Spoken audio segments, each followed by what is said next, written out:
Okay, we're gonna start now. Good morning, everyone, or afternoon, wherever you are.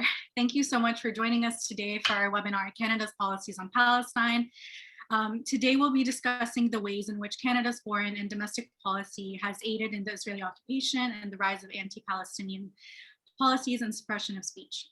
This webinar is co-hosted by the Palestinian Youth Movement, my name is Dalia, and Solidarity for Palestinian Human Rights at UBC. The Palestinian Youth Movement is a transactional, independent, grassroots movement of young Palestinians in exile worldwide as a result of the ongoing Zionist colonization and occupation of Palestine. I'm going to allow Maya from SPHR to introduce. Hello, everyone. My name is Maya. I'm the outreach coordinator for Solidarity for Palestinian Human Rights at UBC. Solidarity for Palestinian Human Rights, or SPHR for short, is a student-based organization advocating on a social justice platform to uphold Palestinian rights. We do both cultural and political work, and we aim primarily to amplify the voices of Palestinians both on campus and in Canada in general. So today's speakers include the amazing Dr. Cheryl Nestle from Independent Jewish Voices, Dimitri Lascaris, a lawyer and activist, and last but not least, Niki Ashton, member of parliament in the New Democrat Party.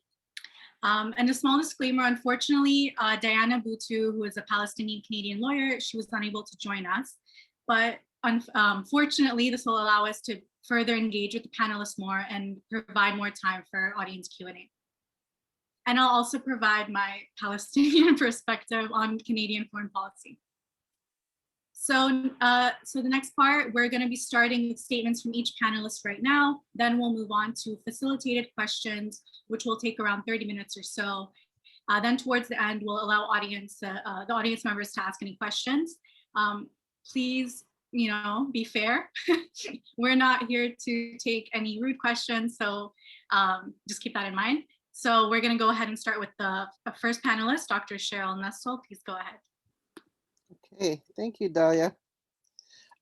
So I'm here on behalf of International Independent Jewish Voices. I'm saying international because there's a lot of international work that's going on right now. So I'm really pleased to be on the panel with, here two of the most courageous defenders of Palestinian human rights that we have here in Canada.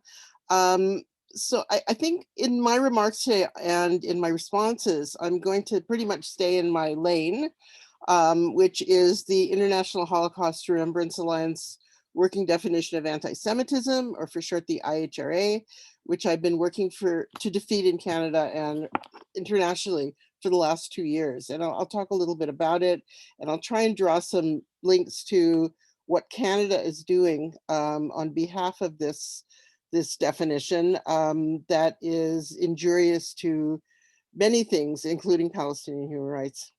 So first, I'll give you a little bit of a summary about what this document is about and try to point to some of the ways that Canadian federal and local governments have been active supporters of this very anti-Palestinian document. So this, for those of you who aren't familiar with this, first of all, I would recommend that you go to our website, www.noihra.ca.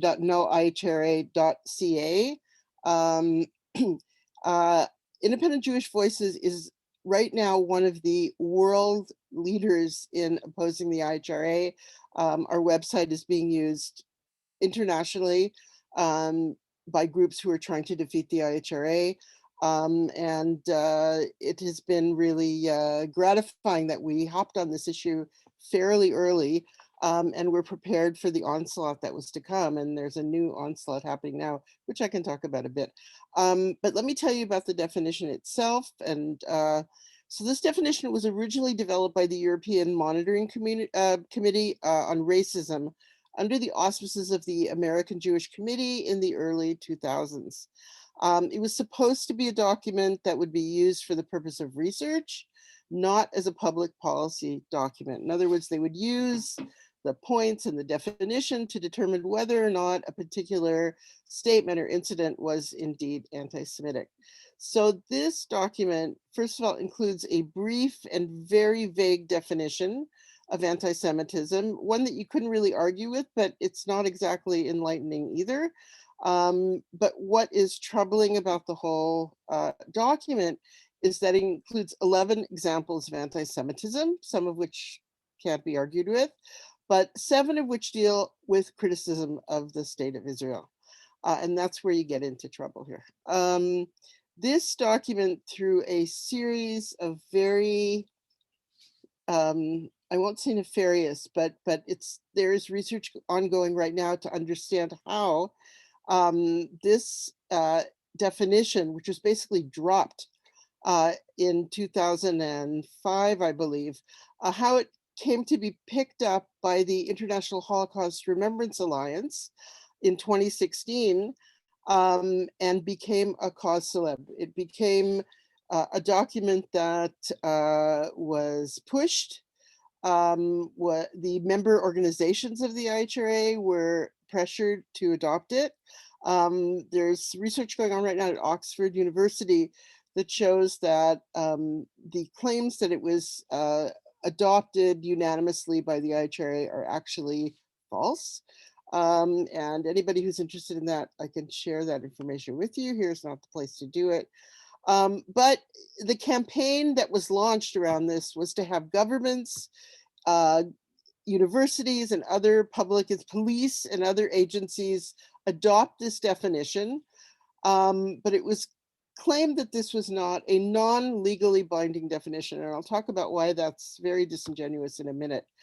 So the IHRA has been, what's interesting is when you go dig around, you find out that the IHRA has been very vigorously promoted by the Israeli Ministry of Strategic Affairs, which, as some of you know, has tens of millions of dollars to spend on projects to basically suppress critical speech on Israel. And they have pumped a lot of money into this, as they have into the anti-BDS campaigns agenda worldwide. And consequently, the advocacy for the IHRA has been promoted by almost every major Jewish organization in the world. Recently, some major Jewish organizations have come out against the IHRA, which has been very, very helpful in our campaign to oppose it. And if you want, feel free to ask questions in the Q&A about that. So what's wrong with this? What's wrong with a definition of anti-Semitism? Like why would we think that this is wrong? I just want to state from the outset that anti-Semitism is not a fiction. The rise in anti-Semitic violence is real. All you have to do is recall the Tree of Life massacre in Pittsburgh that killed 11 Jews, the killings in Poway, California, and those in New Jersey in the last few years. Europe has also seen many numerous violent incidents against Jews. And in consequence, anyone who really considers themselves to be anti-racist needs to take anti-Semitism seriously. The question of anti-Semitism in Canada is a very different kettle of fish. I just finished writing a paper which is a critique of the B'nai B'rith annual audit of anti-Semitic incidents in Canada, which I can clearly say is a very, very misleading document, and one that's been used to lobby government officials so that their impression is that anti-Semitism is rife in Canada, which I think is a real misstatement of what the situation is. And that's almost a whole other conversation. But nonetheless, anti-Semitism is real and we need to take it seriously. So I'm not here to tell you that we need to throw out any concern with anti-Semitism. I think we need to be really strong against it. However, this IHRA definition is completely inadequate and even misleading as a tool to combat anti-Semitism. So some of its descriptions of anti-Semitism, as I said, are indisputable, but those that equate anti-Zionism or strong criticism of Israel are clearly intended to silence pro-Palestine speech. And it describes certain criticisms of Israel as anti-Semitic, including calling Israel a racist endeavor. This, is very troubling given that B'Tselem, Israel's major human rights organization, recently issued a report which states unequivocally that Israel is an apartheid state. Interestingly, this has not been covered by major press, but that's not exactly news for those of us who follow press coverage of Palestine. One of the other provisions is that you cannot criticize if you don't criticize Israel in the same way as you criticize other countries, that is anti-Semitic. None of us, I mean, all of us choose where we want to focus our energies. And because I don't necessarily speak out on other human rights abuses, doesn't mean I don't oppose them, but we tend to focus our energies where we feel the most invested. And as a former Israeli citizen and a Jew, a very engaged Jew, this for me is a very, very important challenge, and one that I really have to meet. And I'm not going to dilute it by having to make pronouncements about every other human rights problem in the world, even though I may be critical of those as well. So basically, to kind of boil it down, the IHRA definition equates opposition to Zionism to anti-Semitism. This has been kind of a talking point in the pro-Israel Jewish community for more than almost 50 years. So and this is just coming up again and again, and it's being revived in a very dramatic way in the last little while. So despite the fact that it's one of the provisions of the document were that it not be legally binding, and this is trotted out as defense against the critiques that we've raised against the IHRA, and we've seen, for example, some of the when it was brought to the Ontario legislature, and I'll talk about that more in a minute, some MPPs have tweeted that it should be used to make sure that certain academics and students do not get research money if they are working on projects that criticize Zionism. So we've had some kind of maybe inadvertent admissions by politicians that they actually would like to see it used in a punitive way. So we know that, again, despite I watched a presentation by Erwin Kotler, the former justice minister, who's now the new, I have it written down, I can't remember exactly what his title is. He's the envoy for anti-Semitism that was appointed by Trudeau recently. And there were so many untruths, excuse me, in what he said about the IHRA that it was quite stunning, because we know the claim is always that it's not going to be used to silence speech, it's not going to be used to shut down events, but we know, and this is again something that you can see in detail on our website, how many events and how many attacks have been launched because of the IHRA. And particularly in Europe and in England, where that battle is raging, probably more dramatically than almost anywhere else except maybe Germany. What Canadian pro-Israel groups such as B'nai B'rith and the Center for Israel and Jewish Affairs are really, I think, attempting to do is get the IHRA imposed as a speech code, and a campus speech code. Campuses are very key in this effort.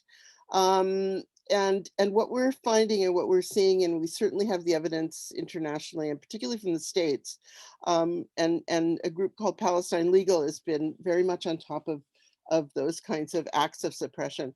But we know that the impact of the IHRA is to create a chilling effect for activists, professors, students, and others who can be penalized in a variety of ways that are not actually visible for their research or activism. So one of the key, foci for us has been Canadian academics. So Independent Jewish Voices has circulated an open letter against the adoption of the IHRA on campus that has been signed by 600 Canadian academics.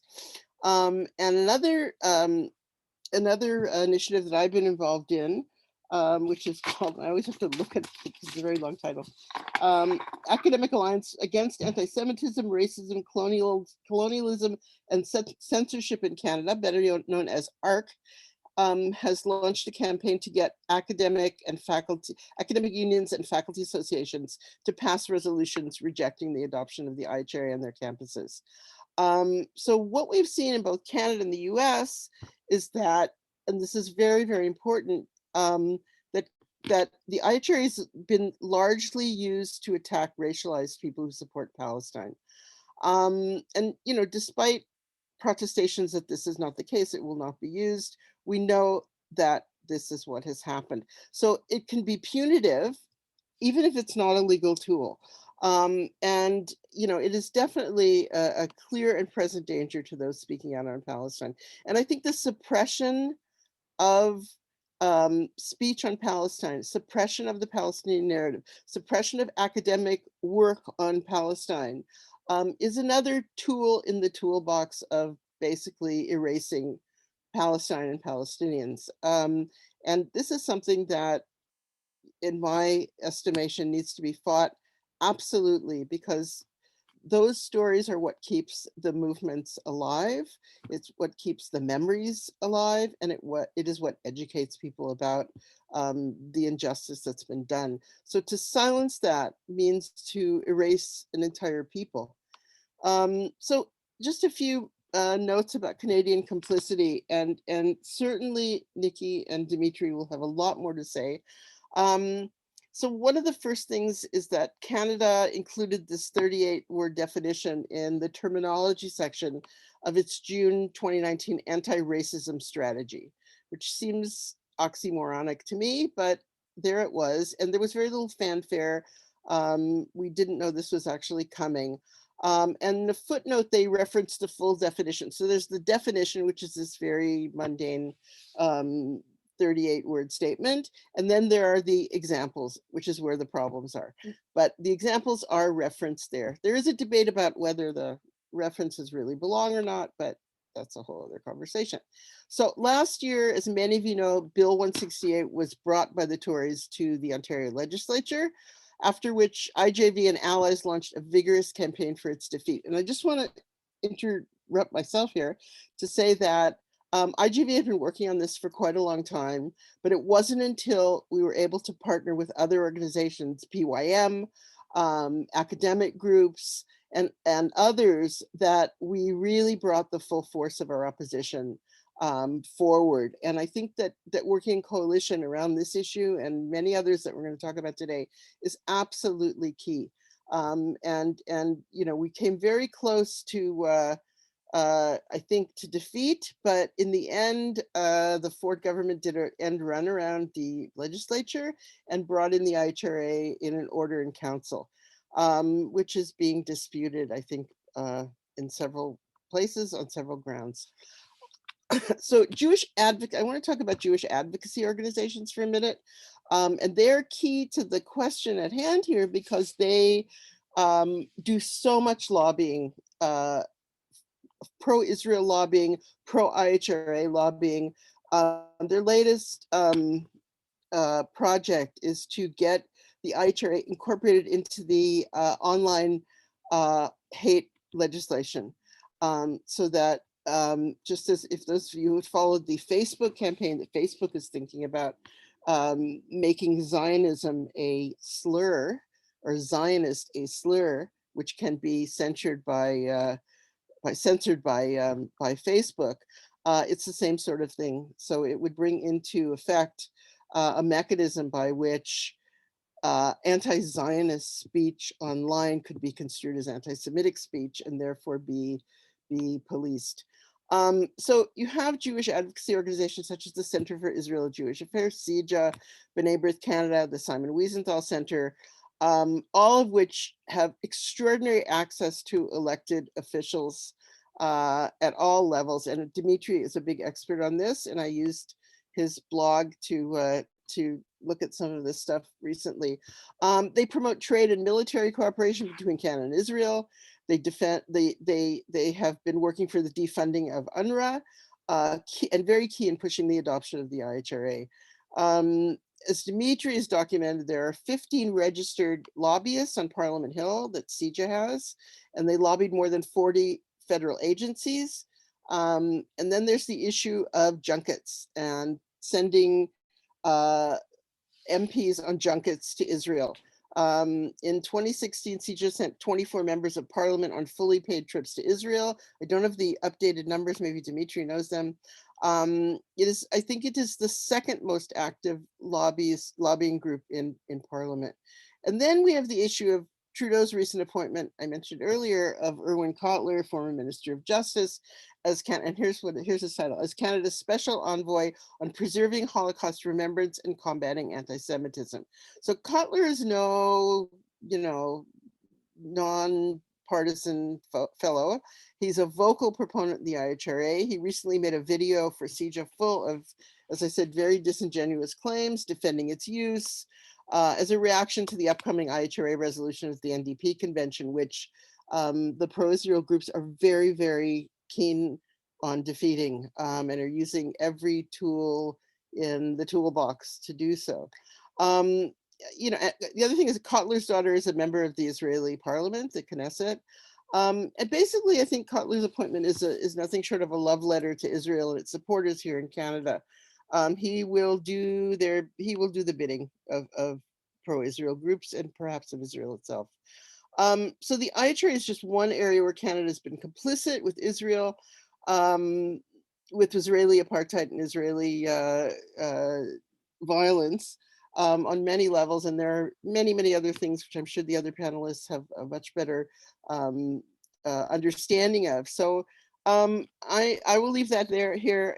Again, I'm going to try and stay in my lane, the IHRA lane, for as long as I can, because I'm not an expert on the other things. I'm happy to answer any questions in the Q&A. Awesome. Thank you, Cheryl. That was great. We're going to move on to Dimitri and then Niki. Hi, everybody. First, let me say that I'm coming to you today from the unceded territory of the Ganyangahaga people in what is now Old Montreal, and they are the true custodians of this land on which I'm now privileged to live and work. As some of you will know, I've been quite active in the Palestinian Solidarity Movement over the past 5 years or so, as have my two esteemed co-panelists, Cheryl Nestle and Niki Ashton, and I commend them for the tremendous work they're doing in the cause of human rights, particularly, but not exclusively, those of the Palestinian people. I'm often asked, as are many of my fellow Palestinian solidarity activists, why do you devote so much attention to this issue? And sometimes, actually more than sometimes, quite a bit, I've even been accused of focusing my human rights advocacy exclusively on the Palestinian cause. But in fact, if any objective observer just spent a modicum of time reviewing my social media commentary, my other public commentary, they would see that I'm very concerned about a number of human rights causes, including the Palestinian cause, including also the human rights abuses to which the indigenous persons in this country are being subjected on a daily basis. But it is true that I devote more time to the Palestinian cause than to a number of other human rights causes. Why? Why have I done that? Before I answer that question, I want to note that this question is almost never asked of persons who condemn human rights abuses by the West's official enemies. So let's say, for example, one of the things that Irwin Cotler does, he doesn't simply advocate on behalf of Israel, he advocates on behalf of the Uyghurs in China. And he's been very vocal in accusing China of genocide. He's condemned repeatedly the government of Venezuela for its alleged human rights abuses. And there are other persons in this country, too many to recount, prominent persons who routinely condemn human rights abuses or alleged human rights abuses by states that are deemed by the United States government and its allies to be enemies. They never get asked this question. They never get asked, well, why do you spend so much time talking about human rights abuses of the Iranian government? Why aren't you talking about other human rights abuses? Or why do you spend so much time condemning Russia or China? Why don't you talk about other human rights abuses? We, however, we who advocate on behalf of Palestinians are held to a much higher and rigorous standard, and we constantly have to justify, even though the reasons for our defending Palestinian human rights should be obvious and clear, we constantly have to justify our concern about this issue. Now, nonetheless, the question remains, and I posed it already, why should a Canadian human rights advocate focus disproportionately on the plight of Palestinians? And there are a number of reasons for this, including the severity of Israel's human rights abuses and the fact that those human rights abuses have been going on for decades. So as Sheryl mentioned, Israel has been adjudged by reputable human rights organizations and international jurists to be committing the crime of apartheid. The settlements, which are a clear war crime under the Fourth Geneva Convention, they started constructing settlements, Israel in the occupied Palestinian territory, over 50 years ago. So these are long-standing severe human rights abuses, which merit repeated attention and vigorous condemnation. But arguably, for those of us who reside in Canada and who care about the Palestinian cause, the most important reason for focusing on the plight of Palestinians is the complicity of the Canadian government in their suffering and oppression. The Canadian government purports to speak in the name of all Canadians. And therefore, when it advocates for Israel, it's implicating each and every Canadian in its indecency, in its disregard for human rights.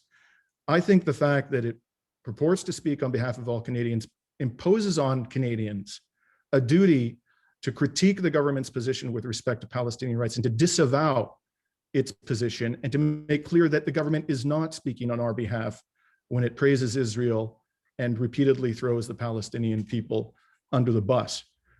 Not only does the Canadian government purport to speak in our name, but in addition, what it does is funded with our tax dollars. So a lot of the programs and initiatives that it undertakes in the defense of Israel's agenda are paid for, at least in part, by tax dollars that we've all earned very hard to earn. And therefore that too, because we are indirectly funding our government's activities, including with respect to the promotion of human rights abuses by supposed allies of this country, that too imposes upon us, in my opinion, a duty to speak out. And there's another reason why we Canadians should focus our efforts on the human rights abuses in which Canada's government is complicit. And I'm going to come back to the forms of complicity of Canada's government in the suffering of the Palestinian people. And that is that we Canadians have the right to vote in this country. And we have the right to contribute to political parties in this country and to help certain officials and parties get elected and obtain power. That's not a right that I enjoy with respect to any other country, with the exception in my case of Greece, because I also happen to be a citizen of Greece, but I can't vote in other elections. I can't contribute to political parties in other countries. So my efforts in terms of human rights advocacy are more likely to yield results here in Canada because this is where I live. I'm well known here. I can vote. I can contribute funds to candidates who are standing up for human rights. So my human rights advocacy will be more effective if I focus on the things that my government is complicit in. And think also about this fact, when you talk about the efficacy of your human rights advocacy, there's no shortage of people in this country who are condemning China's human rights record, Russia's human rights record, Iran's human rights record, Venezuela's human rights record. What am I accomplishing by adding my voice to the sea of voices, the cacophony of voices that are constantly condemning the human rights abuses of the West's official enemies? I'm adding little, if anything at all.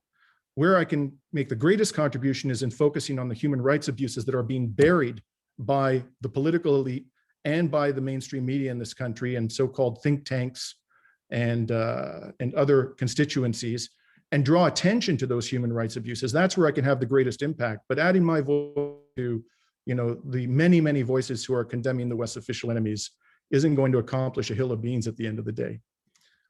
So I've said very clearly that Canada is complicit, deeply complicit in the human rights violations of the Israeli government. Sheryl mentioned a couple of those, and I want to be a little more exhaustive, although this is by no means a fully exhaustive list. Former Canadian Prime Minister Lester B. Pearson and former Canadian Supreme Court Justice Yvonne Rand were deeply involved in the unjust partition of Palestine. Canada, especially in recent years, first under the Harper government, and even more so under the Trudeau government, consistently votes against UN resolutions at the General Assembly which seek to uphold the rights of Palestinians. And let's bear in mind two things. First of all, those resolutions are non-binding. And so they don't force the Security Council's hand, although they have an impact on the content of international law. And even though they're non-binding, they don't actually force the Security Council's hand. Canada is consistently opposing them. And who's joining with Canada in opposing these wildly popular resolutions at the United Nations? The United States, Israel, and 4 or 5 tiny island states over which the United States government exercises enormous influence. Arrayed against the sea of voices that are condemning Israel's perennial human rights violations is this little clique of elite pro-Israel states plus tiny island states that have very little weight within the international community. Furthermore, our commercial relations with Israel, here's another form of complicity. And I want to highlight in particular one, I think, particularly disgraceful aspect of our commercial relations with the state of Israel. You know, we entered into a free trade agreement with Israel in the late 90s. In 2018, when the Great March of Return commenced in Gaza, and Israeli snipers began to gun down in cold blood journalists, medics, children, disabled persons who were merely trying to exercise their right under international law as refugees to return to their homeland peacefully, the Canadian government entered into an updated and deepened trade agreement with the state of Israel. And so it's so disrespectful of the victims of Israel's human rights abuses that within 3 weeks of an Israeli sniper shooting a Canadian Palestinian doctor, Tarek Loubani, in the Great March of Return. And what was Dr. Loubani doing at the time that he was shot twice in the legs?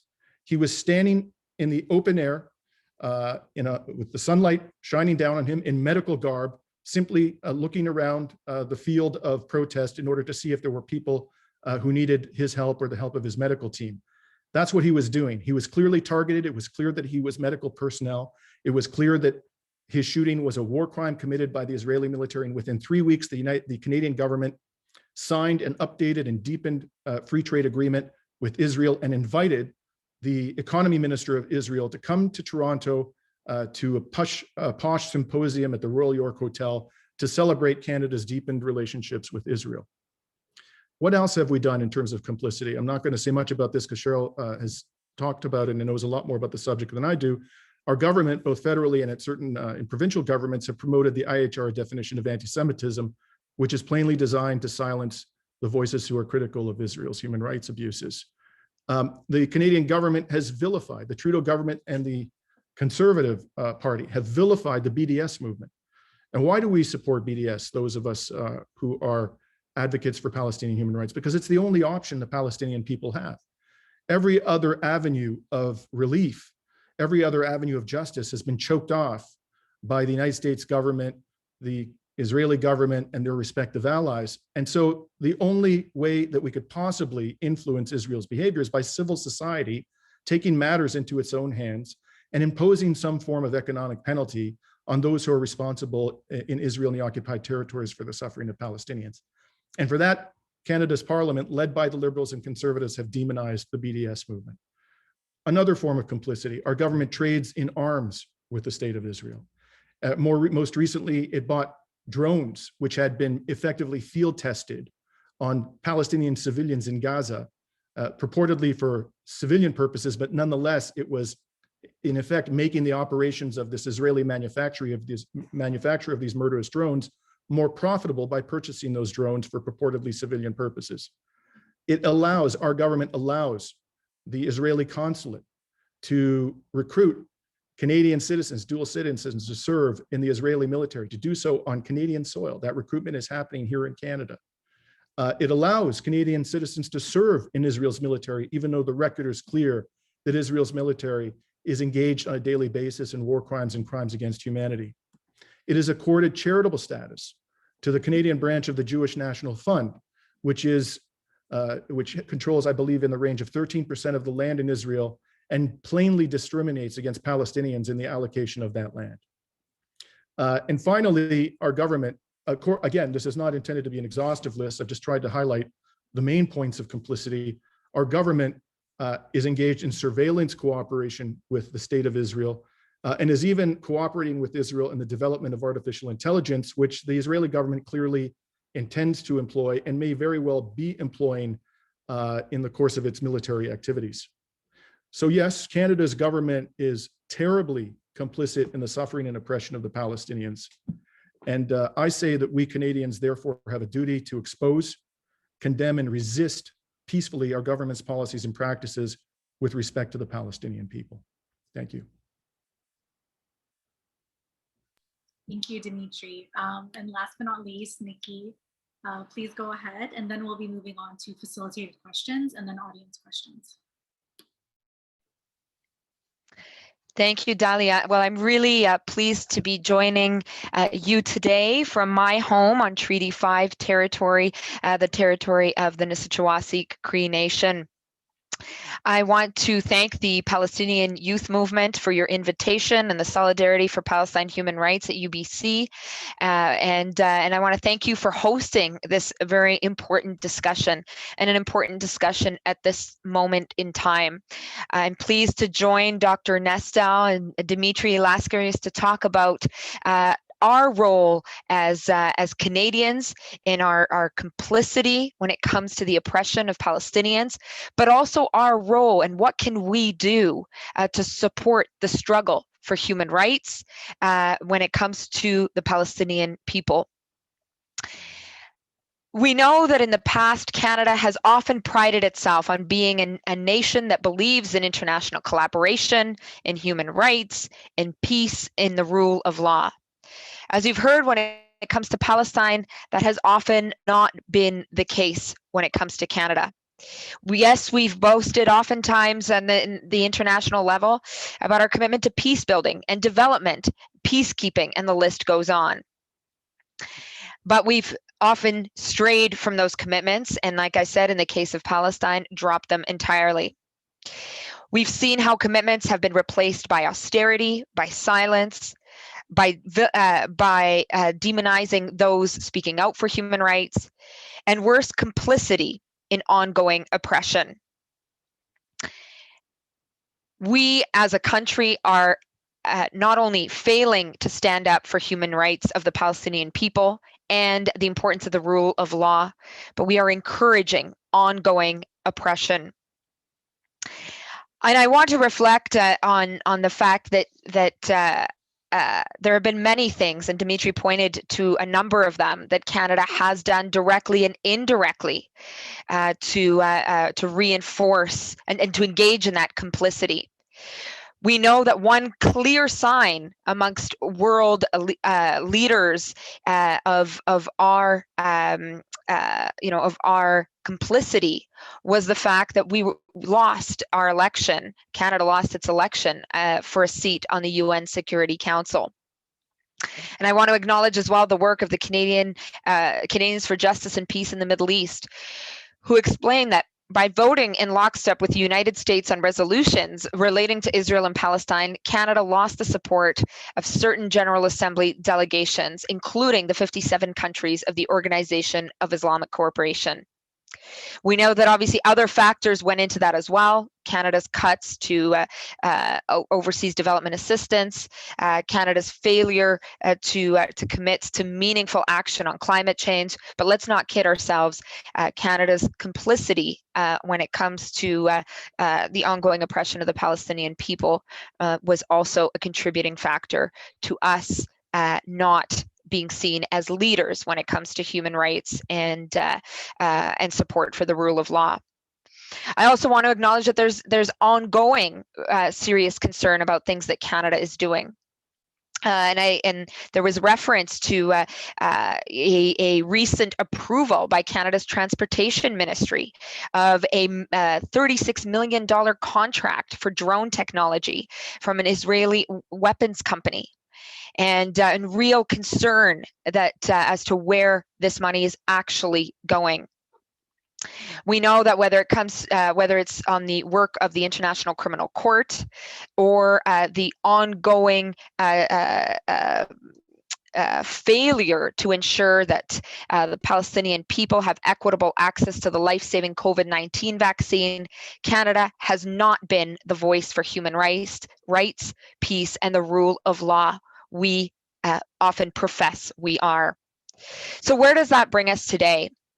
And I really wanted to focus on two key points. One, the absolute need for us to push for an independent foreign policy, one that is centered on human rights, on respect for the rule of law, and specifically that would involve standing in solidarity with the Palestinian people in the struggles that they are facing. We know that Canada, on many fronts, when it comes to many countries, has been all too happy to go along with the US imperialist agenda and pushing our own imperialist agenda when it comes to Venezuela, when it comes to, certainly our mining interests around, around many developing countries, and when it comes to Palestine. It is time that Canada had an independent foreign policy based on principle, based on human rights, based on the pursuit of peace and justice. And how do we push for that? My second point here today is just how important it is for us to support the solidarity work that is already ongoing and to build on that.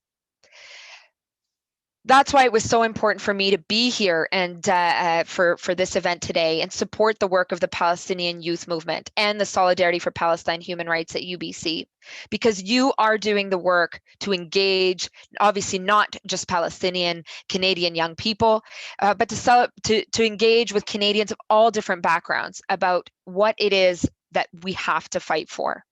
So many young people across our country believe that Canada ought to be a leader when it comes to human rights, that we do have the capacity to engage people in a way that we can build a more peaceful world, but we're not doing that. So how can we help make that happen? It's by engaging with organizations like yours. And I also want to acknowledge the tremendous work of independent Jewish voices, the work of Dr. Nestel and so many others who have courageously spoken out against immense pressure from the mainstream media, from lobbyists, again, in pursuit of human rights and peace and justice. We need to find ways to build solidarity with you to support the work that you're doing. I have the honor of representing many First Nations communities here in this part of the country.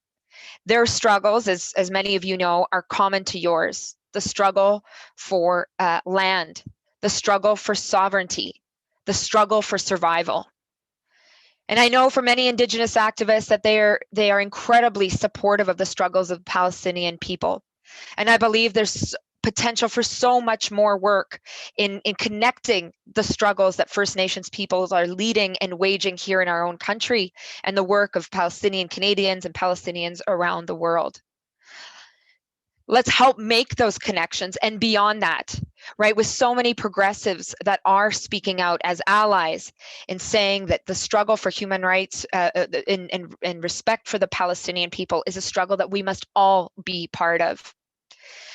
And to me, building solidarity also means denouncing those that seek to silence the voices like yours and many others speaking in favor of human rights, peace, and justice. Many of you know, and of course, I know we talked about this, we're going to be talking about it in the Q&A just this past week. We announced that I'd be part of an event for Progressive International with the former UK Labour leader, Jeremy Corbyn. Somebody who's committed his life to fighting racism, including anti-Semitism, who's been a staunch ally to the Palestinian struggle, and who has fought against the powers that be for decades. And yet we saw that the moment that this event went public, right, we're talking about a Zoom event to build international solidarity, it became about something else. And in that moment, we saw the way in which so many want to demonize those speaking out for justice for the Palestinian people, those speaking out on the left for a bold vision of our society where human rights are respected, where peace and justice aren't just slogans, but is something that we live. But what I was incredibly buoyed by was the incredible support, including Dimitri, Sheryl, the Palestinian Youth Movement, and so many others who came out and said, wait a second, this is not acceptable. It is not acceptable to see these kinds of flagrant attacks, lies, smears, and the pursuit to silence and demonize those on the left, those speaking out for justice, those speaking out for transformative change in our society. And I've seen so much of that positive energy in the last few days, people that want a different kind of conversation, people that want to work together to build solidarity for a different kind of world, a world that coming out of this COVID crisis, we are desperately in need of, whether it's in Palestine, whether it's here in Canada, anywhere in the moment that we live in.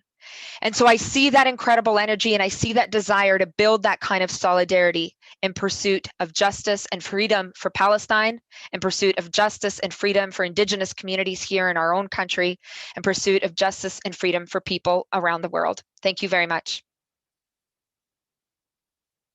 Thank you so much, Niki. That was amazing. And so going now to the facilitated question portion of the webinar, I'm going to shift things around a bit since you all amazingly touched on various subjects. So our first question, essentially, we constantly hear that Canada calls Israel an ally and a friend based on their quote unquote shared interests. Can you speak to what these shared interests are in relation to Indigenous settler colonialism and the land that we're on? And a complementary part of that question is, how do you think this affects organizing on the federal and the provincial political plane? And just providing more context for the audience, Niki is part of the New Democrat Party, which is the most progressive party in Canada. So essentially, that's why they're able to, speak out more on Palestinian issues. So any of the speakers, please feel free and answer.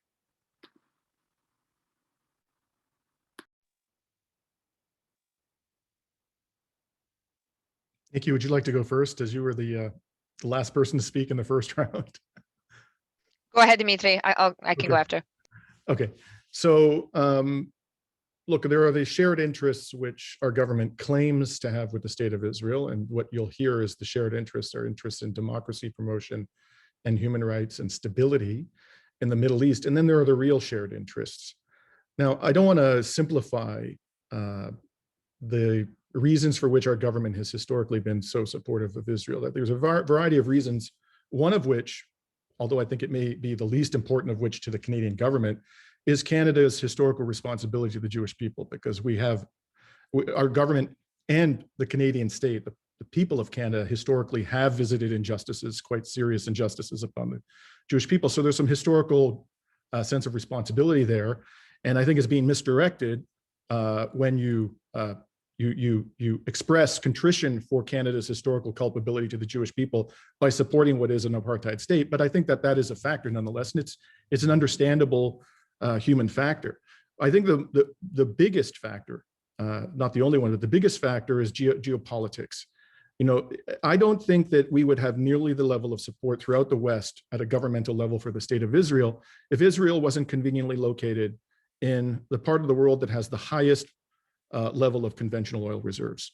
US military planners, way back in the Second World War, Noam Chomsky has talked about this, identified the oil reserves within the Middle East of being strategic importance to any country, and the country that could control those immense conventional reserves, where the oil is relatively easily extracted from the ground, would effectively have a stranglehold on the world economy, which was driven by petroleum.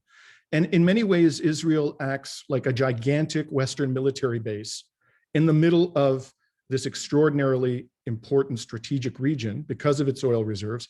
And anytime there's a government that refuses to comply in the Middle East with the demands of the West, and particularly the US government, Israel brings down the hammer. And I'm not saying that these governments were to be supported, but the governments like the government of Assad, the government of Saddam Hussein, the Iranian government, our government doesn't particularly care about human rights there any more than it cares about the human rights of the Yemeni people who have been subjected to a genocidal war for years by a state that is being armed with deadly weapons by our own government. If we cared so much at the governmental level about human rights, if the liberals and conservatives cared so much, how could they justify the sale of arms to this monstrosity, the Saudi autocracy, while they're committing genocide in Yemen. So this isn't about the human rights of the Iranians. It isn't about the human rights of the Iraqi people. It isn't about the human rights of the Syrian people, although they have suffered immense abuse. It's about bringing the hammer down on any government that refuses to comply with the demands of the US government in the Middle East, and the strategically important reason. For me, that's not the only reason, but it is the #1 shared interest under the surface that is driving our policy towards Israel. I suspect that if the conventional oil reserves were in the Middle East were completely or almost completely exhausted, that we would suddenly start to care a lot less about the state of Israel. That's a strong suspicion on my part. And I'd like to be wrong about that, but I don't think I am. Turn it over to my colleagues. I just wanted to jump in and say, if you didn't want to answer a specific question, that's completely fine. But if you did, please go ahead. If not, I can move on to the next question.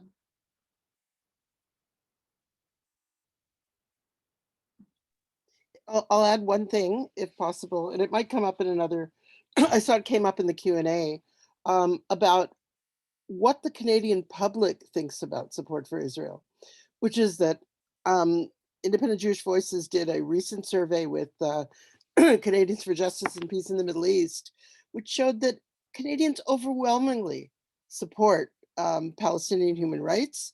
They do not like the government's position on Israel and Israeli violations.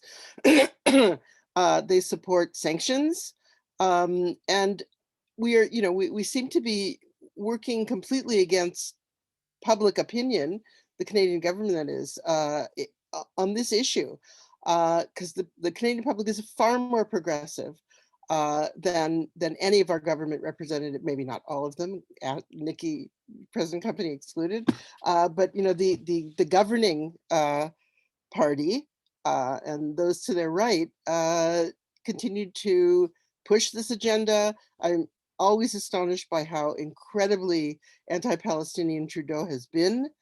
And yet we have a public that really opposes these views and these policies. So we need to work with that somehow to bring that across. I mean, one of the things, and we'll get to the issue of parties, but IJV has been very active in trying to persuade the NDP to take more progressive stance on Palestine, to practically no avail. So, I mean, we need to bring pressure to this issue based on what the Canadian public actually thinks. We even know that a third of Jews in Canada agree with us on issues of sanction, issues of silencing. So all these, any claims that the public is behind the Liberals' policies on Israel, and particularly Trudeau's expressions of support, are basically not, they're very unfounded. So we need to figure out how to work with that.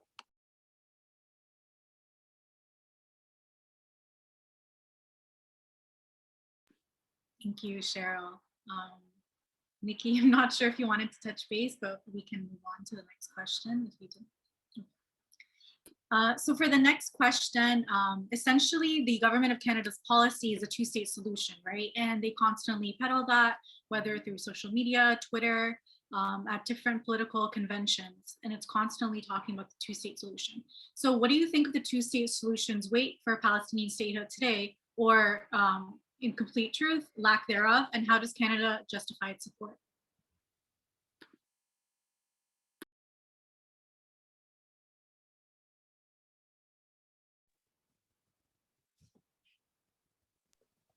Who would like to go first? Niki, why don't you go?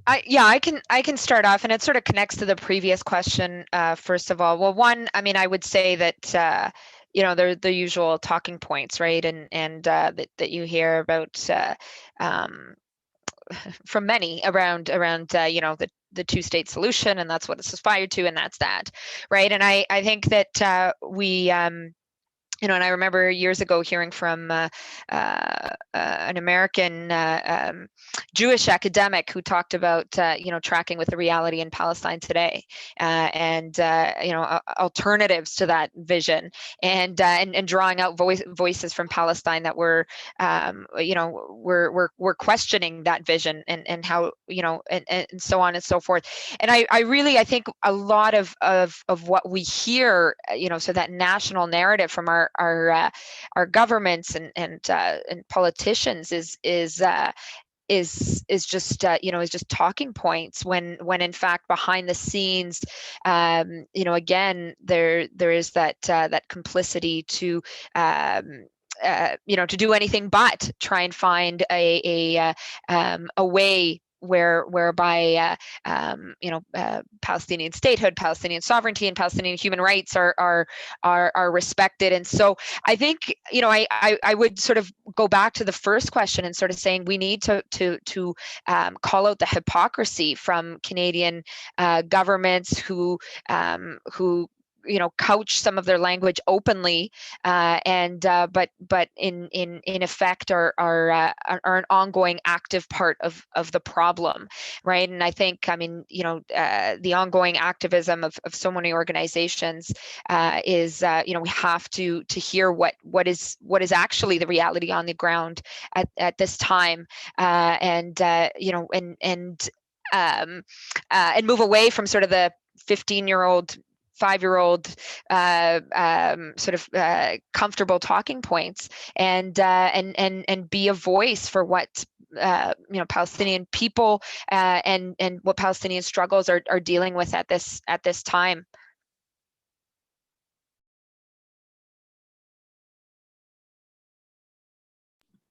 Cheryl, did you want to add a few words? You're on mute, Cheryl.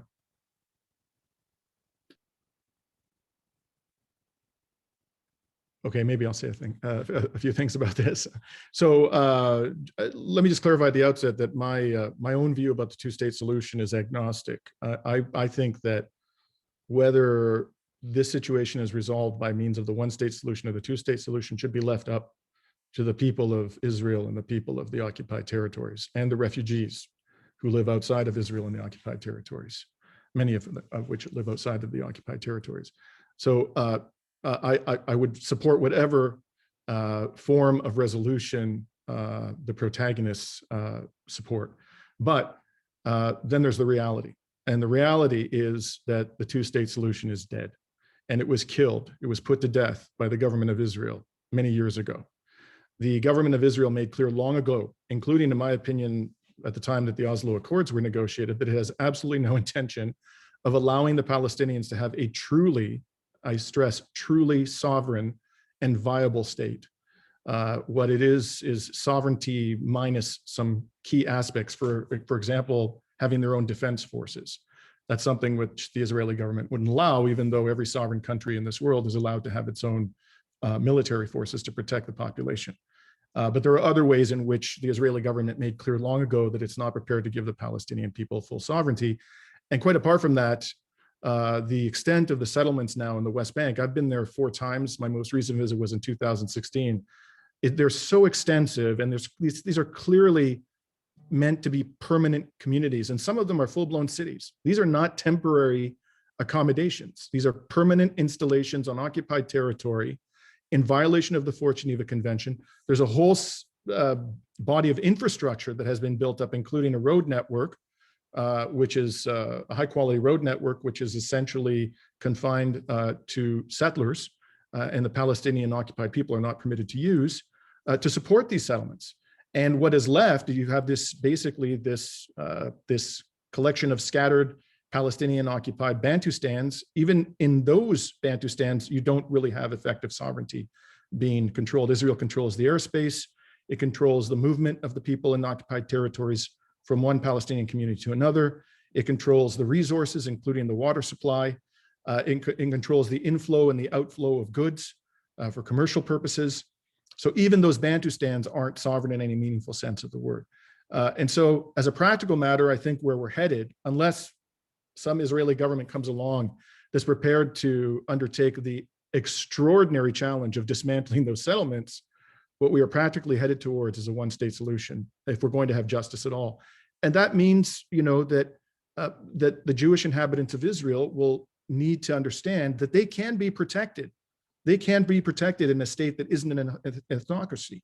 It's possible to have a homeland in which you are not in the majority. It's possible to be secure in a country in which you are not in the majority. That's been demonstrated again and again around the world. You have stable democracies which protect the rights of the minorities through constitutional and other measures. And I think that ultimately that is something certainly in theory which is achievable in Israel and occupied Palestine. But I think that the Israeli government and the people of Israel, the Jewish population of Israel, are a long way away from acclimatizing themselves to the notion that they would have to share power within one state with the Palestinian population, which may at some point actually outnumber them. And I just want to say one other thing about this two-state solution. Those who invoke it, people in the mainstream of Canada's politics who say that they are committed to the mainstream solution, I think to the two-state solution, I think a lot of them are either lying or clueless, because as a practical matter, the two-state solution, as I said at the outset, is dead. And they have to say this in order to convey to the public that they believe that there's some light at the end of the tunnel for the Palestinian people. And that's the light at the end of the tunnel. It's the two-state solution. But as I say, the practical reality is it's dead. And I think we should stop talking about the two-state solution because it's dead, and understand that it's time for us to have a serious conversation about a one state in which both Jewish and Palestinian persons and persons who are neither Jewish nor Palestinian are fully protected as human beings and have equal rights. Thank you, Dimitri. I wanted to jump in and provide some context on the two-state solution.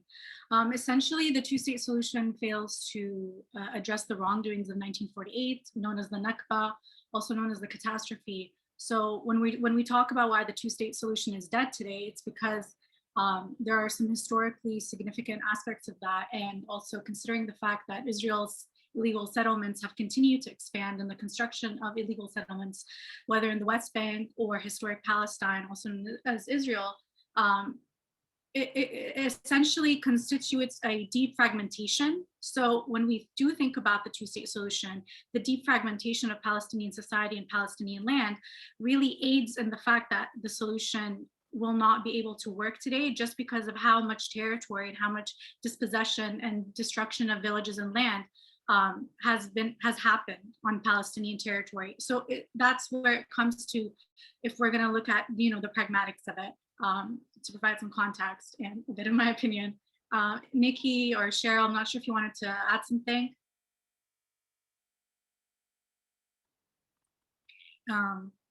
Feel free to use the chat if you wanted to signal something to me.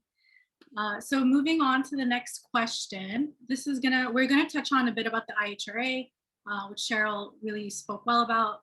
So essentially talking about this definition of anti-Semitism in the IHRA, the federal government of Canada adopted this in 2020, followed by the Ontario provincial government. So the question is, do you think that this adoption of the IHRA definition is just the following and the latest of the anti-BDS antics? And do you think that this constitutes a pattern of anti-Palestinian policies and legislations? Or do you think this is separate on its own from the anti-BDS sentiments that the Trudeau government and the Liberal government has peddled?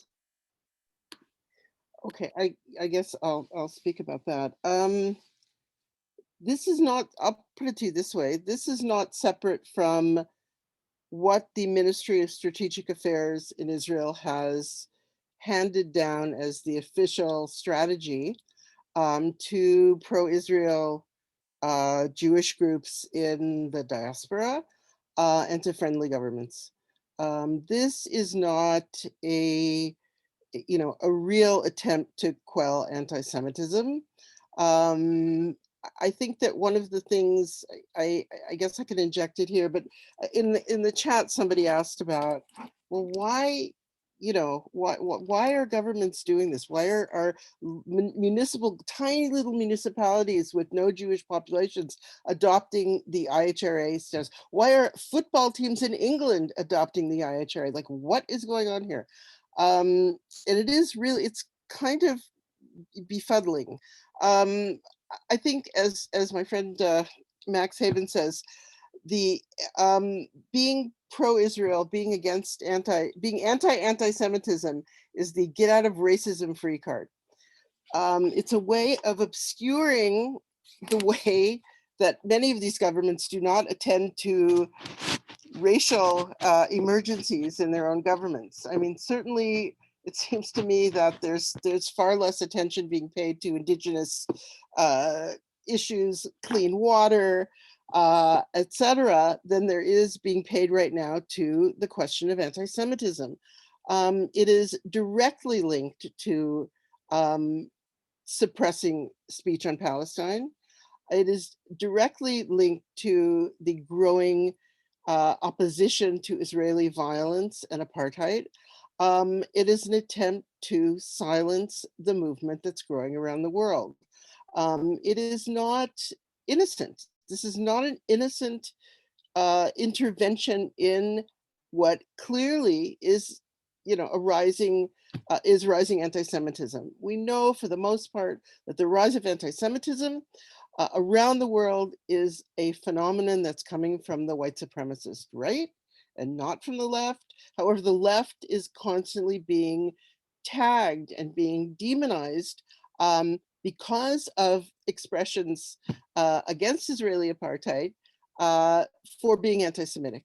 So they're trying to actually inculcate this definition and create the impression that anti-Zionism is anti-Semitism, so that any expression of that is seen as anti-Semitism, and therefore anti-Semitism with the growing movement against Israeli apartheid is seen as a growing threat and needs to be suppressed.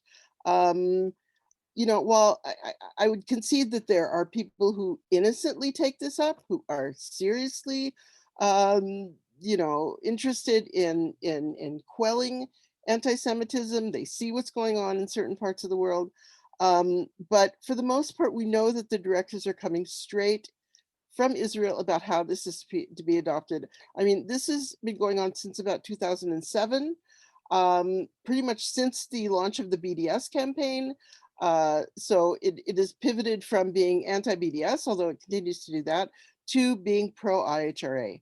And it is, as I said, it's extremely well funded by the Israeli government, but then it also gets, we see it in relation to the webinar that Niki is going to be on with Jeremy Corbyn.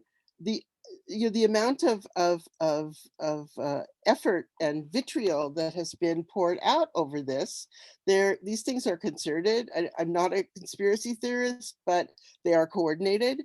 Today there was a letter from Holocaust survivors against the webinar, which is very disingenuous to my taste, kind of weaponizing people's identity as Holocaust survivors to suppress criticism of Israel. So it's back to the original question. There are huge implications for this in terms of free speech and freedom of expression and political speech. And to reiterate something I said in my opening remarks, I think a lot of this is happening under the radar. So not everybody, I mean, there are the obvious cases, the attacks on Dimitri, the attacks on Niki, the attacks on Faisal Baba from the Osgood Law School. We have, there are a whole passel of public attacks on intellectuals and activists who are pro-Palestine. But the thing is that the IHRA creates something of a chilling effect on everyone this has certainly happened in Germany in a very, very frightening way, where people are afraid to speak out. They're afraid to conduct research that is critical of Israel or is critical of Zionism. Students are silencing themselves in classrooms and on campuses. And this is not something that is necessarily in the public record. IJV is now engaged in a process of collecting testimonies from students, activists, academics, and others about their experiences of self-silencing or suppression of speech. So, I mean, I think that this is, it doesn't have to be a legal document, the IHRA, in order to suppress speech around Palestine. The threat is enough to make people afraid to do so. And yeah, I'll just leave it there. Thank you. So just in terms of time, I think it's probably best so that we move on to the Q&A portion. There seems to be a lot of interest and questions for the panelists. So feel free if you wanted to choose a specific one. I'm just going to look through, and there are a few good questions. For Niki, Laura asks, what can you tangibly do as an MP and as one of the highest profile members of the NDP to change Canadian policy on Israel? Well, I'm sure Dimitri could relate to the answer. I ran for leader. So, and you know, I was very proud, you know, to work with Sheryl and Dimitri and many others in putting forward a very bold stance on solidarity for on Palestine, peace and justice for Palestine. So. You know, and actually, I just got a reminder today that 4 years ago today, I also know by the age of my kids, we announced our campaign.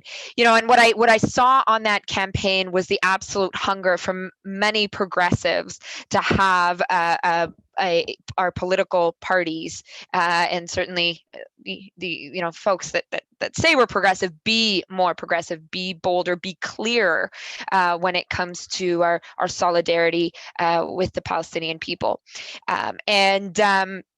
You know, and obviously my commitment around and allyship, you know, is ongoing. You know, it's been very important for me to be a voice for us, you know, as a party and as a movement to do more, to be more engaged, you know, and I've certainly been very encouraged and supportive of initiatives leading up to our NDP convention when it comes to there's well, multiple resolutions around you know, pushing the party to be bolder on Palestine, and you know, and I think that's a very you know, critical piece in our movement, and it's been important for me as well to signal that look, this is where the energy is, right? So many activists, so many progressives want to see this kind of clear and bold positioning from us. So it's been important for me to do that, and it's been important for me to engage in international solidarity work, and that's exactly why we're doing this event with Jeremy Corbyn. The event is about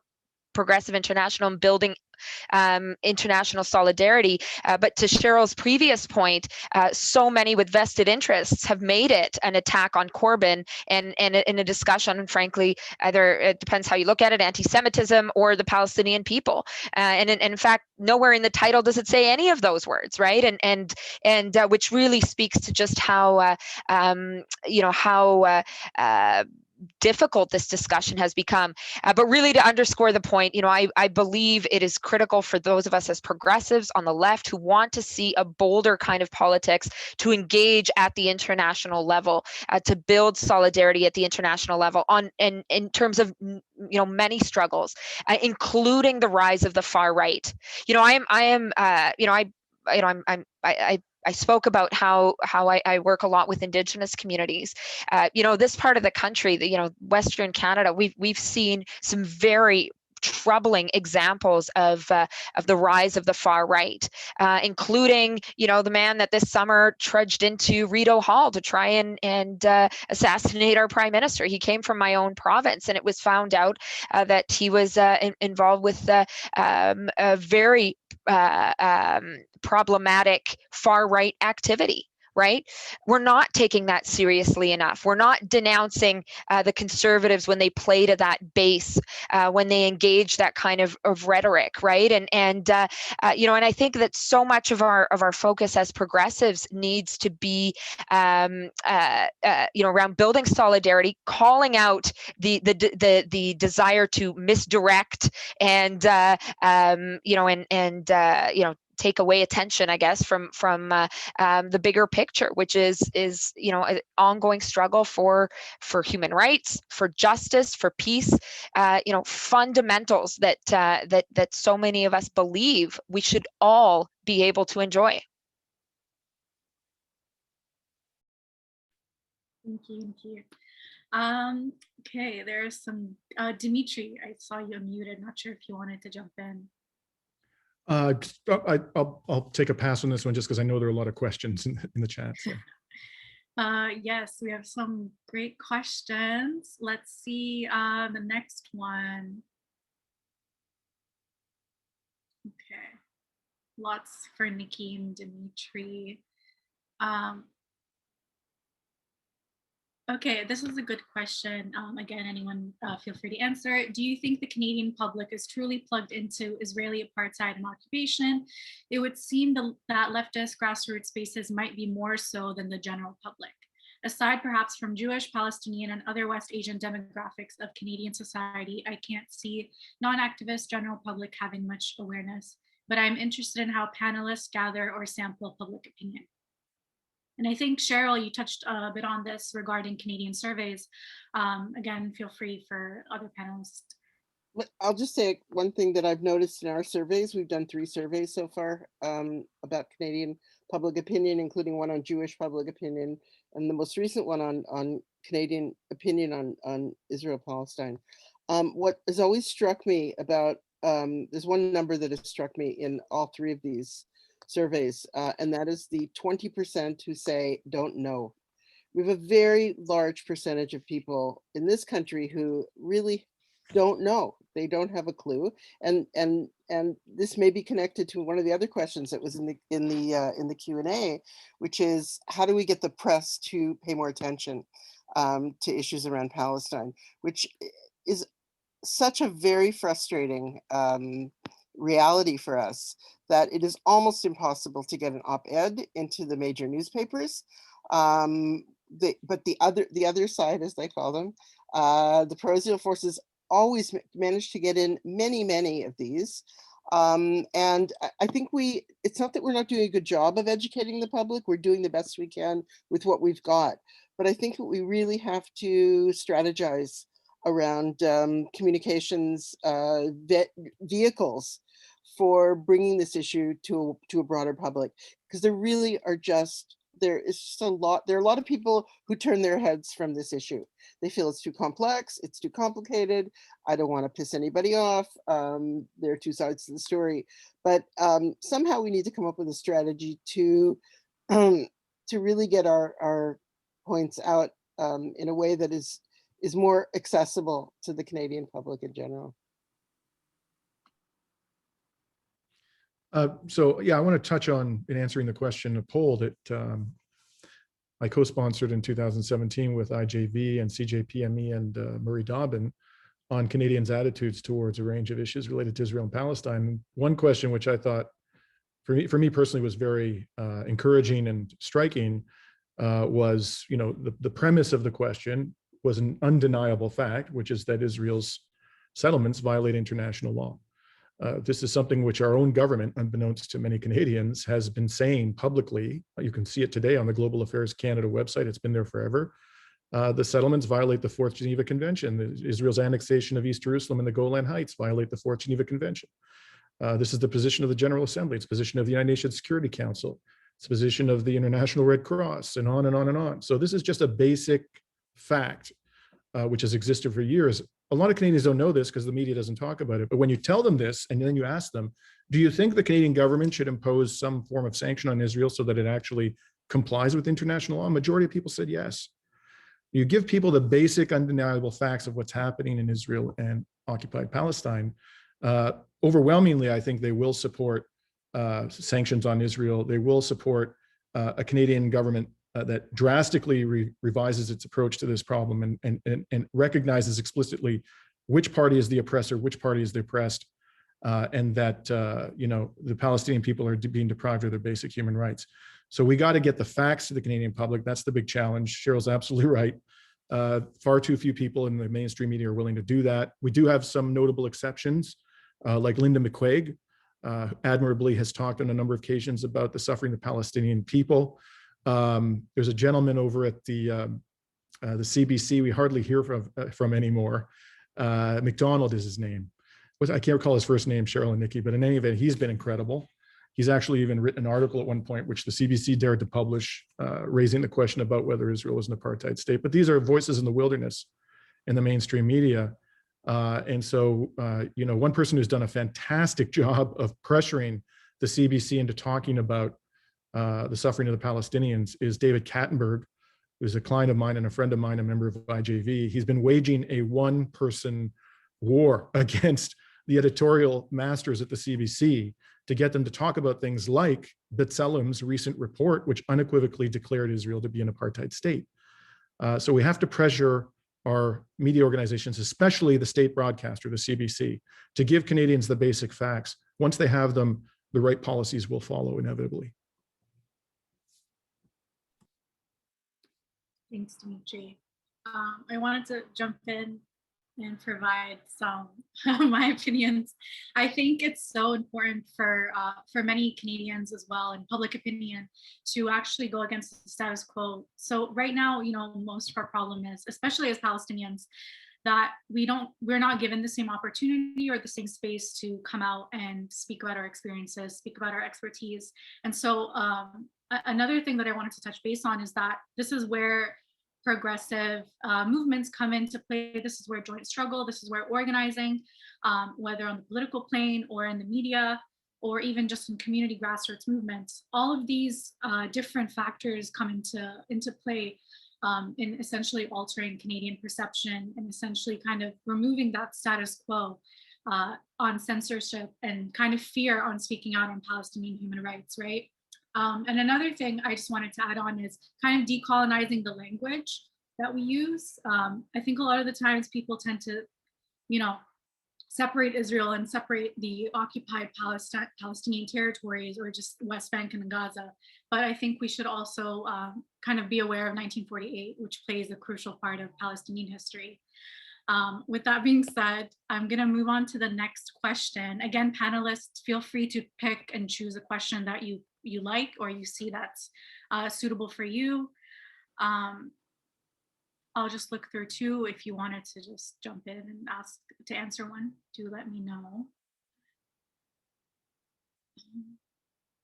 I guess another one for Nikki, or Nikki and Dimitri, I think, since you have been targets of campaign smears. How do you feel about your party's failure to defend you against the attacks regarding the upcoming event with Corbyn, which you've already touched on a lot about? And specifically, how do you feel about your leader not having your back? So the leader, Jagmeet Singh, if you're able to. I'd like to shift the question more in terms of what we saw right away, which is a very very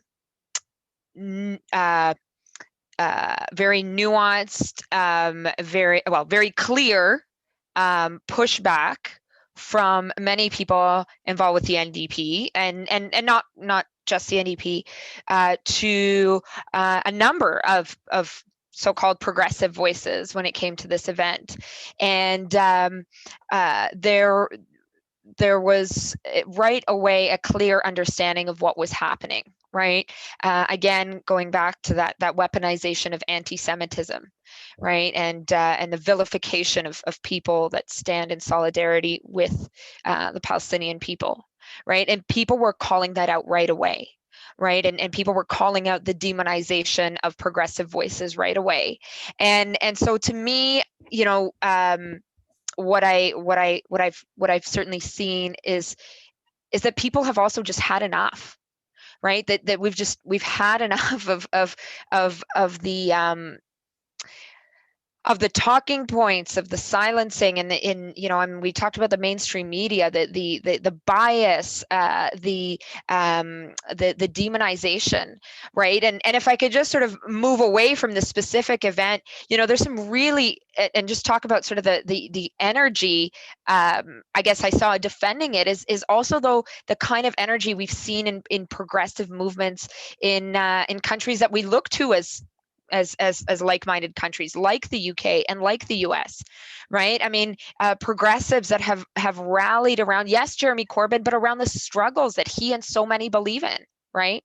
Or in the US, Bernie Sanders, who's been a key part of Progressive International. In fact, it was Bernie Sanders who invited me to be part of the gathering that launched Progressive International. So, you know, I mean, we sent that out to the media, but I'm pretty sure a number of folks, including the lobbyists, would not be interested in knowing that Bernie Sanders, Jewish himself, and very vocal of the oppression of the Palestinian peoples, is directly involved and supportive of this initiative, you know, was key in starting it, right?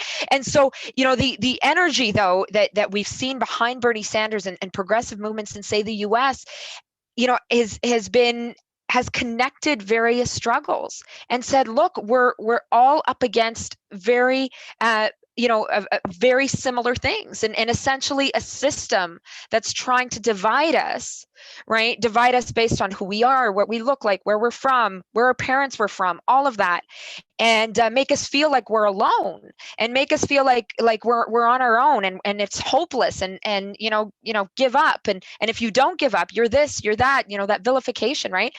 But what these movements have done in other countries is they've built incredible solidarity and said these are collective struggles, a struggle around rising inequality, the struggle around the rise of the far right that includes raging anti-Semitism and Islamophobia and anti-Black racism, anti-Indigenous racism, and the struggle against the climate emergency.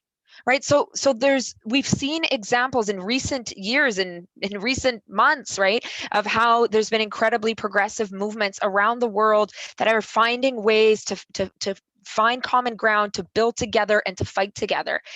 And I feel like that's happening here in Canada, you know, perhaps slower than elsewhere, but people are there. People want that, and people want certainly a bolder vision, taking on these common struggles, calling for an independent foreign policy. And just to loop back to that question, you know, what do Canadians think?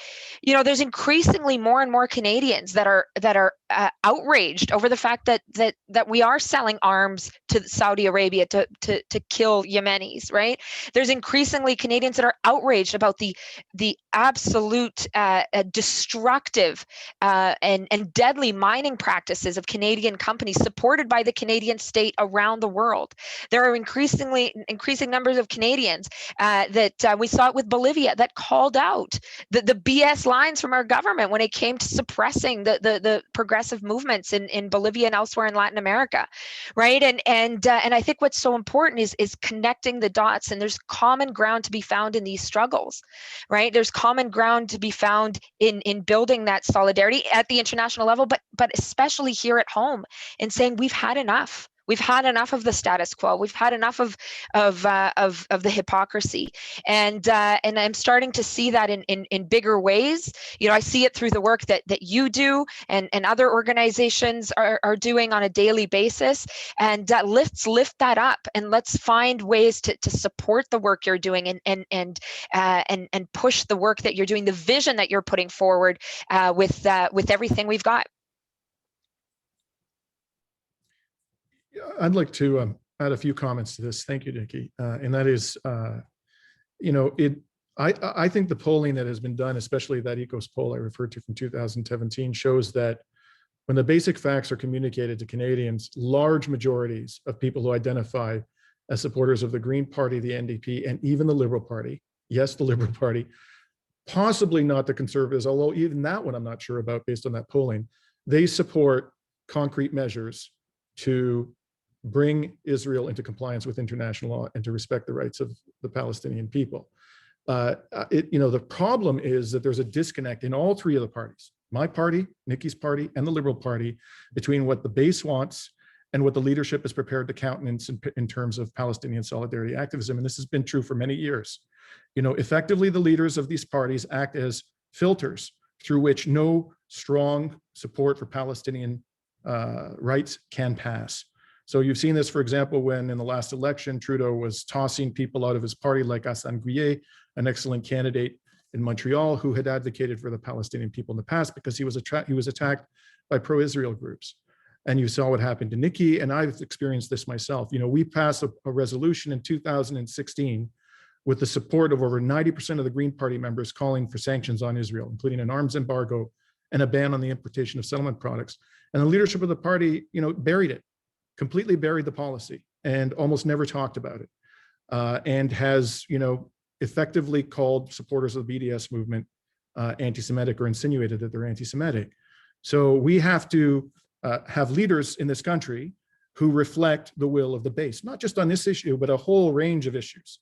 And this is the problem we have in Canada, in politics, throughout the Western world, is we have people in leadership positions who do not reflect the will of the populace. And so, you know, just to give a dramatic example of this, within the past week in the United States, there's overwhelming support for a $15 minimum wage.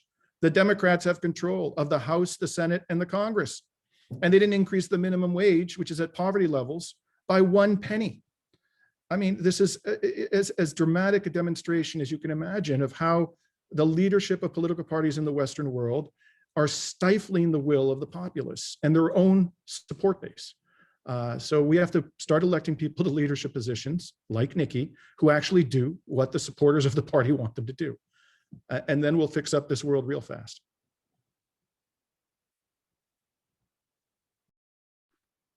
Thank you.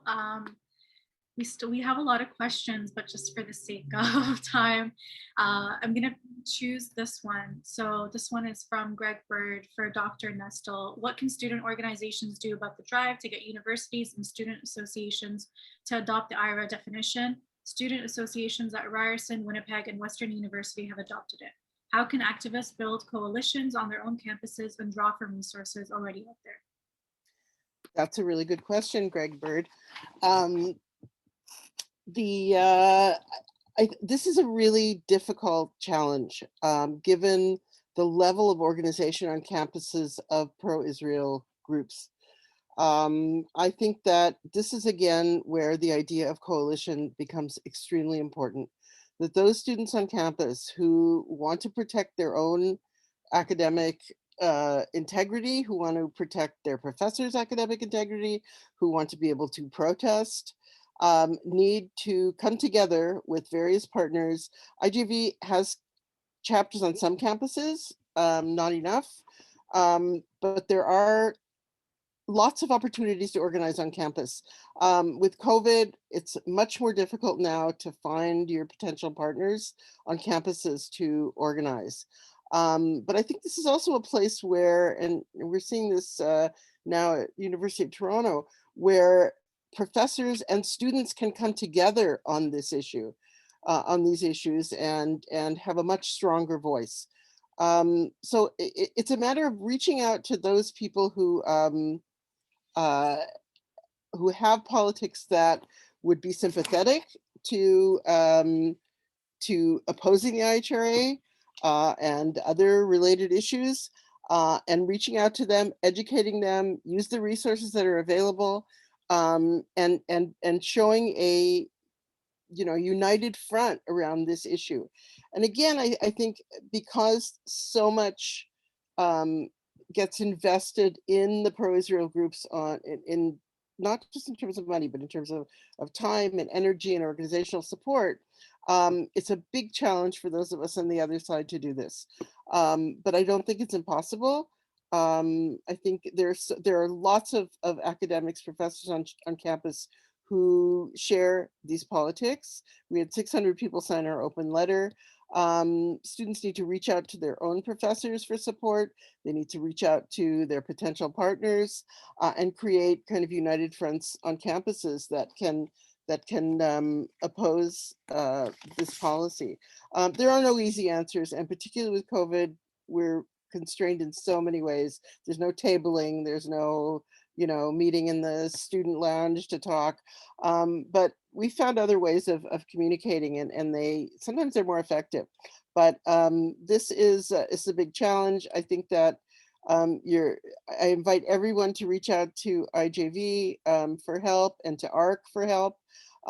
We have lots of documents that can be used, and cheat sheets and talking points and all kinds of good resources that can be used to talk to people. But organizing conversations is very, very important. And using what's out there. You don't have to reinvent the wheel. There's plenty of stuff that can be used to mount an oppositional campaign on campuses. But again, reach out to us because we're very willing to help. Thank you. Again, just for the sake of time, I'm sorry we can't get into all the questions. But if anyone had more questions, you can reach out to the PYM on social media. You can reach out to Dr. Sheryl, Dimitri, Niki on social media if you have any questions. Always happy to help other people. We're gonna take one more question and I'm gonna pass it on to Maya. Maya wanted to ask a question. Yeah, actually, I'm gonna try to make it super quick, but I boiled down the questions from student activism groups to two, one to Dr. Nestle and then one to Niki and Dimitri. So just Dr. Nestle, you spoke about how there are like chapters of IJV on campus, and we have one that's very active and very strong ally in UBC. And there are also a lot of like Palestinian solidarity groups, and we often hear about how like SJPs in the States get doxxed and stuff, but we don't hear enough about anti-Palestinian sentiment on campus, but it's there and we experience it. And there's a lot of pushback and accusations of anti-Semitism that are even sometimes ironically directed at IJV themselves. We just experienced a very recent incident at UBC, and the incidents vary from lawsuits to complaints from the Zionist lobby. And I just wanted to get your opinion on how and why do you think the push for the adoption of the IHRA definition on both the provincial and the federal level will make it even more challenging, or how it would affect that experience of IJV and Palestinian solidarity groups on campuses, and also your suggestions on what we can do to sort of like counter that effect.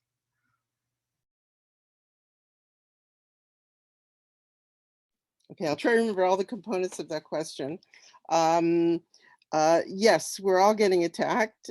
Jews get attacked too, non-Jews, and particularly Palestinian, Arab, and Muslim students are being attacked. And I think the role that Islamophobia plays in these attacks and this opposition is very, very key and cannot be dismissed in any sense.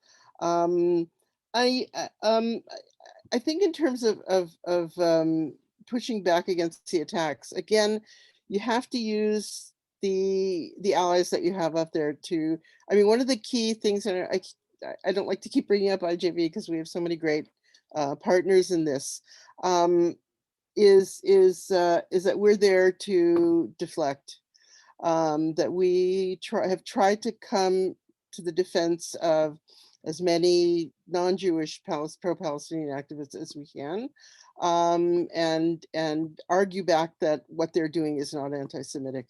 I think that the onslaught of charges and innuendo is really great and difficult to push back on. But I think we have to continue to try and educate people around this. I'll give people a bit of a heads up. We're expecting a very important statement at the end of the month from very key Holocaust and Jewish studies professors around the world that opposes the IHRA. We hope to be able to use this. It's something I've been working on for a year and a half. We've been waiting for it for a really long time, and hopefully when it comes, it'll be a really useful shield against some of the criticism that is launched. And I think that, again, I think Jews have a particular role to play in this, in deflecting this kind of criticism. And increasingly, this is becoming, this issue has divided the Jewish community more than any issue I have seen in my 50 years of activism. And I think that we're going to be able to leverage that opposition in order to defend our allies and protect people from criticism. But again, I think one of the problems is the inability to spread this message further, our inability to get op-eds published. I've come to the conclusion to some degree that we need our own platform. We're all working on different platforms to disseminate our message, but I think it may be time that we need something that's going to break this the way that this message is stopped. So I mean, I don't have lots of easy answers for this, but again, I think that it is solidarity that is going to break through this the stifling of speech, and we have to be there for each other when these things happen and speak up. And eventually I think we'll be able to recruit more to the view that speech for Palestinian human rights is not anti-Semitism, has a different agenda, has an agenda that is not compatible with progressive politics at all.